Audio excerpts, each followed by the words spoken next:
Welcome to Pregame at the Dog Pound. I'm Liam Hickey. Next to me is Liam Keohane, and the 2024 high school football season is officially upon us. We look to be slated for an incredible and electric season opener with your Riverside Brookfield Bulldogs facing off against the Niles West Wolves in just under an hour in what should be an evenly matched neck-and-neck game, which isn't something we had the privilege of saying a whole lot last season. Isn't that right, Liam?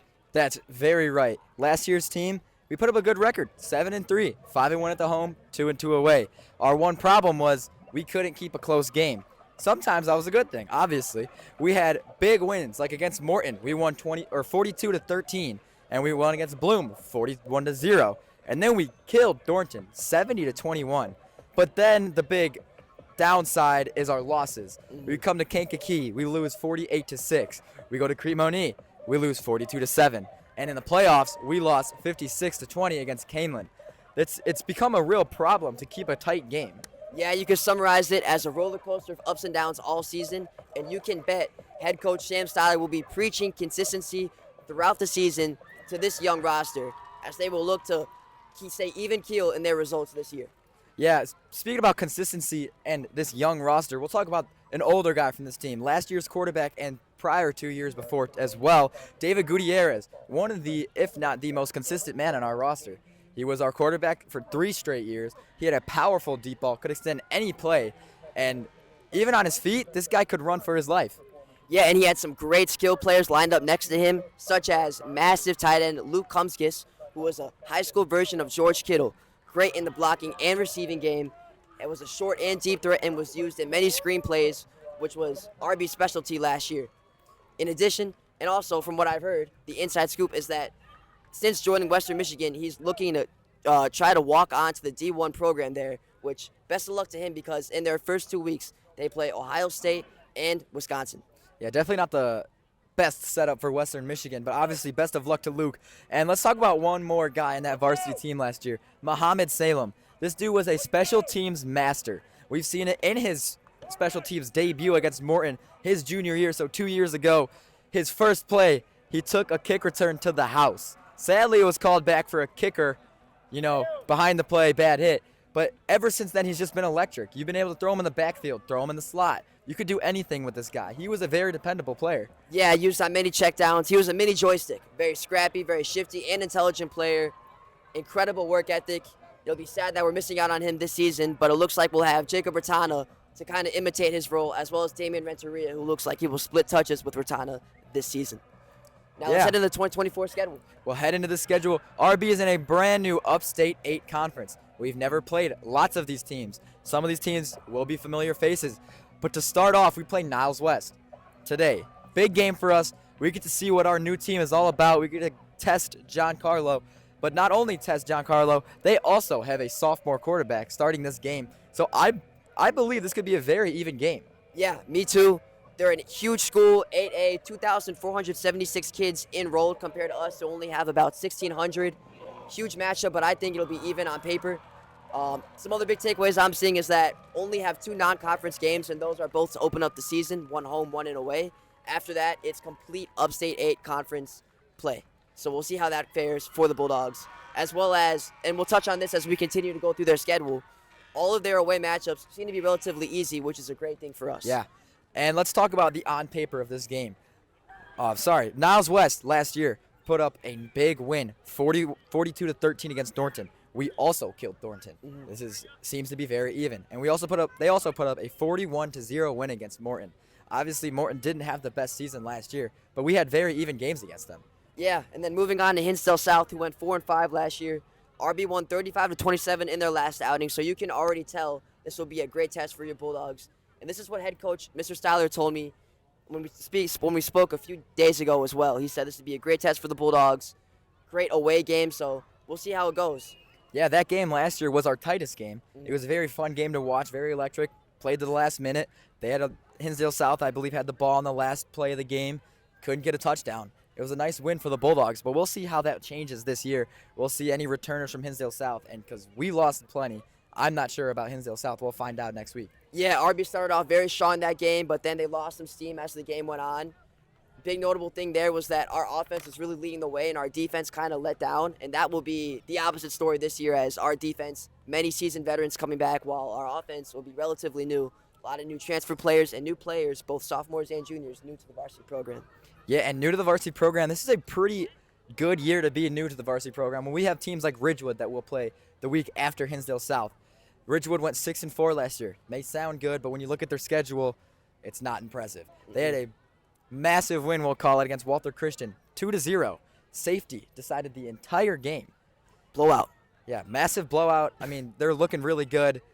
Obviously, we're just joking, but they have had a notorious punching bag at RB. We've played them in every sport, every year. Happens all the time. The last time we played them in football, back in 2020-2021 season, the COVID season, where we only played 4 or 5 games. We went 1-4, and our one win was against Ridgewood, 60-0. Yeah, it's safe to say they've been the Tim Anderson to our Jose Ramirez for maybe the last decade here at RB. Moving on now, we go away, 2 consecutive matches away, but both to bottom of the barrel teams in the Upstate 8 East Conference. Starting off with Elgin, who went 1-8 last season, finished second to last in Upstate 8. Only win came against Fenton, who they play next, went 0-9. Kind of a disaster there, completely winless. Finished last in Upstate 8. Every game was a complete blowout. So hopefully those can be 2 games that RB can just check off as a win. Yeah, but then you get those 2 check-off wins, or maybe even call it 3 with Ridgewood. But then their next week, Glenbard South. That is a top 2 team in the Upstate 8 East Conference.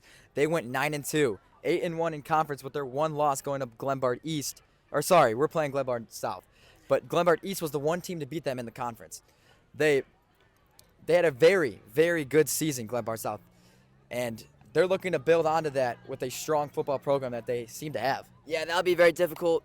Heard from some players throughout the week that they're not looking forward to this game, but I'm sure they'll be ready for it. Yeah. And then let's hope that they catch a break as they move away next week to Elmwood Park, who went 2-7 last year.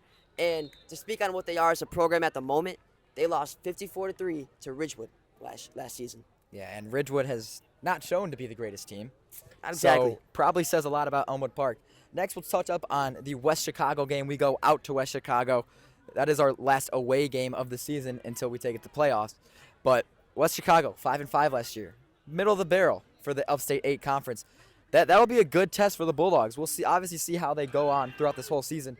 But that should also be a very even matchup. Yeah, and only 4 home games this year, and our final one will be ended off with Glenbard East. Hardest matchup, I think, to date that will be. They went 10-2 last year, going 10-1 in conference, only losing to Glenbard South when what was probably a fluke game. Yeah. They have a population size of 2,255 and playing in 7A conference, while we only play in 6A. They made it to the 3rd round in the 7A playoffs, which really speaks to what they are as a program. Yeah, and if you've seen any Bulldog football in the past years, we don't win playoff games, or we haven't had the name to win playoff games. We haven't been able to come through and win a playoff game. We get killed every year. And Glenbard East is actually a bracket above us. They're a division above us, 7A. And to make it to the 3rd round, that's very impressive. But the hope is that with these new transfer players coming in from places such as Fenwick, maybe they can change that culture. Yeah. Fenwick, known to be a winning program, they won the state championship only a few years ago. The hope is that maybe they can change the culture in the locker room and maybe lead us to some wins that we don't usually get, especially in the playoffs. Yeah, for sure. Our new Fenwick recruits should be a very, very big asset to this team, and including Nazareth transfer Tim Giacomelli, sophomore, big kid. We'll see how he plays into our defense. Yes, we will see, and we'll touch up and we'll give you some more insight onto the players coming up later in the segment. But for right now, we'll head over to our on-the-field reporter, Aiden Schoeff, who has some comments on the sophomore game going on behind us right now. Aiden, what's going on? Down on the field, guys, and the weather is treating these Bulldogs well. It's a crisp 81 degrees out here as we are well underway at halftime, actually, with the JV game. Quarterback Braden Novak off to a bit of a slow start here in the first half as he's getting acclimated to the JV level. But it's said by many involved with the team that he has plenty of potential moving forward in the program.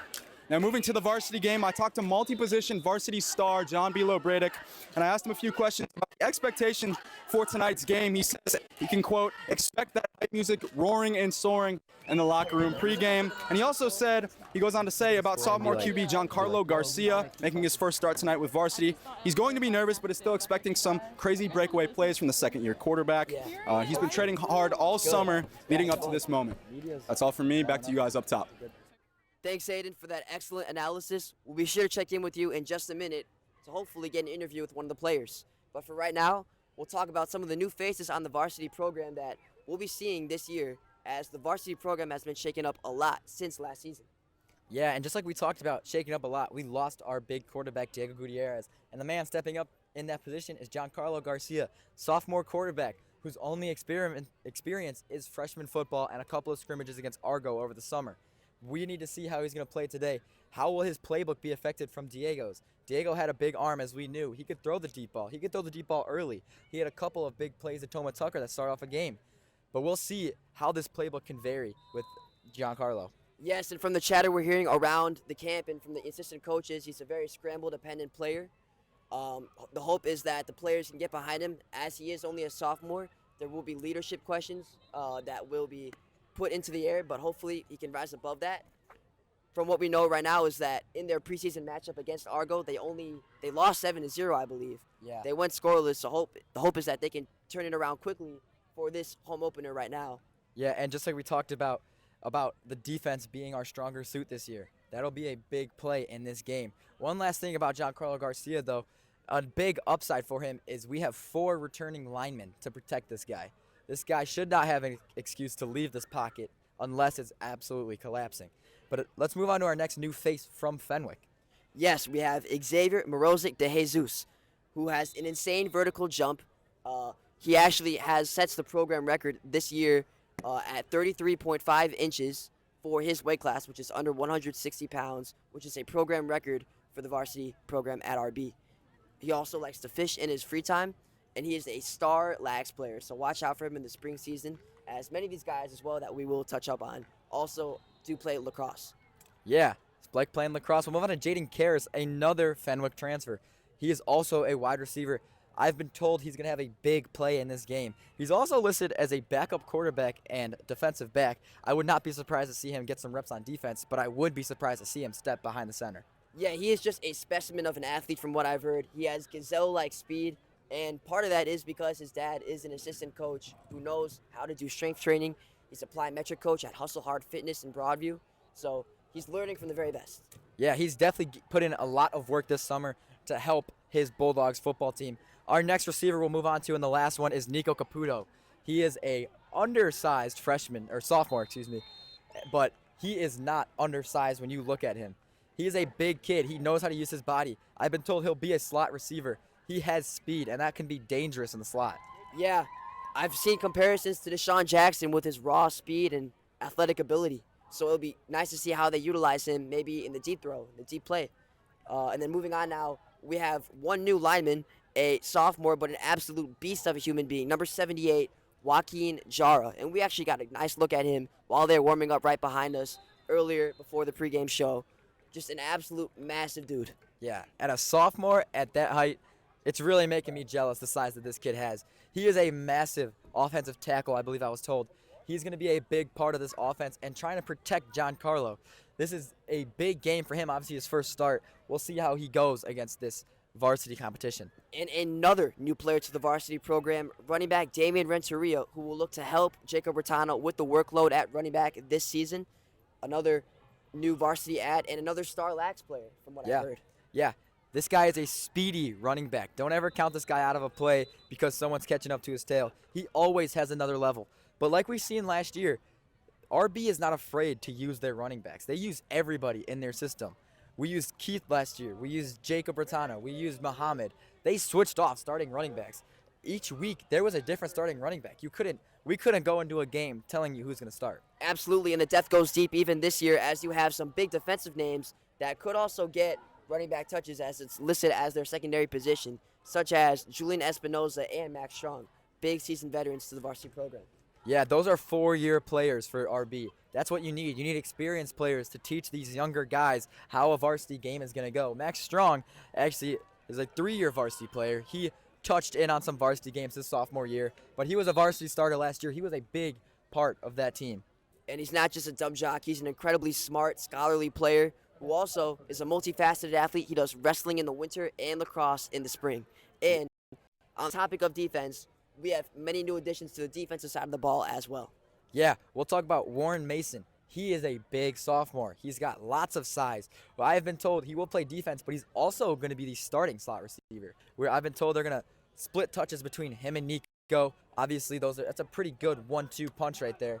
Warren is a big kid. Hopefully, he'll be able to play this whole game. And we talked about him earlier, but Tim Giacomelli, a sophomore from Naz, another huge kid.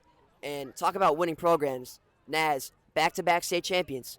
Crazy story there, especially after last season when there were questions on if they even deserved to be in the playoffs in the first place. But nonetheless, he knows what a winning culture is like, and we're excited to see him play in that varsity blue and black. Yeah, hopefully he can bring some leadership. I know he is just a sophomore, but he can bring some leadership that he saw at Nazareth, because clearly they had some big leaders to take them into these deep games. Our next guy, though, John Evans. He's a DB for our team. He's an undersized guy, you could say, but there's nothing that this kid can't do. Very athletic. He runs track. He'll run cross country. He's got some speed to him. Absolutely. You never underestimate the Gingers, I tell you. He's definitely ours. Yeah. And also Oscar Aguirre, who's a first-year varsity player, saw some playing time last year, but we'll see how he fares out. I think from what I've heard, he's built a lot of size over the summer. He's been working hard in the gym, and I'm excited to see him get some more snaps and touches as well on the defensive side. Yeah, our last guy we'll touch up on is Brian Rampilla. Bucket Hat Brian, some would say. He's a sophomore. He's a tall kid. He's got size to him. This kid's been working out since as long as I can remember. I know the kid. I met him probably 7th grade year. He's been in the gym for as like I said, as long as I can remember. He's got size, and he'll be a good linebacker. Yeah, and I've known him since 7th grade too, and I can guarantee you he was not the same size he is now in 7th grade. No way. Literally, I saw him a week ago, and I did not think I was seeing the same person as I once knew as Bucket Hat Brian. Yeah. Well, that'll wrap up our new faces, and we're going to send it. Oh, we can't send it over to Aiden. But he's right here, actually, behind the camera. But instead, we'll talk about some Niles West storylines heading in to get more specific about this game coming up in about 20 minutes. Yeah, like we said earlier, most even matchup on paper. They've had the same wins as us. They've had some big losses like we have. Last year, they were 6-4. This is also a new conference for them. They were 6-4, and they were 3-2 in the Central Suburban North Conference. Yeah, and they're actually the largest school according to population size. We mentioned this earlier, but population size is a huge thing. Glenbard East, largest population in the Upstate 8 East Conference, and look at where they finished. They finished #1 by far. And Niles West, huge school out of Skokie, Illinois. They were 4 at home last year, but what was interesting is that they were 2-3 away last year. So not the best away record, while we know our RB Bulldogs went 5-1 at home last year, so we do have a great home record. Yeah, that's a matchup we'd love to see. That's a big advantage for the Dogs. As you can see behind us, our atmosphere here is amazing, and there's pictures that show for it. And they actually finished 3rd in the Central Suburban North Conference last year behind Maine West and Highland Park. Those are 2 very, very good teams. And I'd say the most major storyline heading in is head coach Nick Tereso for the Niles West Skokie Wolves, as he completely turned this program on its head. They used to be a losing program, not much to their name, until he became head coach in 2020. Started off 0-3, winless in that first season, but to his credit, they only played 3 games.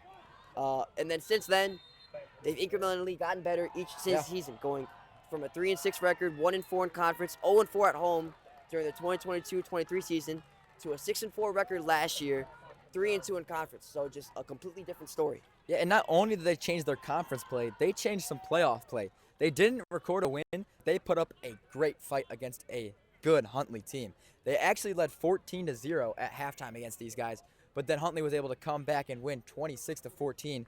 To be able to put up numbers like that against a good Huntley team, that's impressive. Yeah, and speaking on who Coach Tereso is as an individual and as a coach, a quote from the strength trainer Thomas DeLota: Coach Tereso has done an amazing job showing his players that he cares. Not just about the performance on the field, but as individuals and people. He really has established an identity and culture that our athletes have embraced and can take pride in, which just shows that he's a leader of men. Yeah. Similar to how we interviewed head coach of the Homewood Flossmoor basketball team earlier in the winter last year that ended up winning state.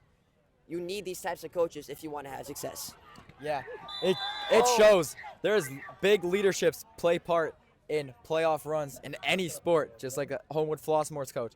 But the question of the day, and we'll end off on this, does Niles West have a problem holding on to leads? Yeah, I mean, with Huntley, we saw how they were up 14-0 at halftime, ended up losing that game 26-14. Yeah. I think the answer is we'll find out tonight. Yeah, and that says one thing. Don't ever count the dogs out. Absolutely. And those will be our final remarks from here right beside the field. And now that will end our show as we will head up to the booth to begin our live coverage of the game tonight, kicking off at 7 p.m. Thank you for joining us on Pregame at the Dog Pound.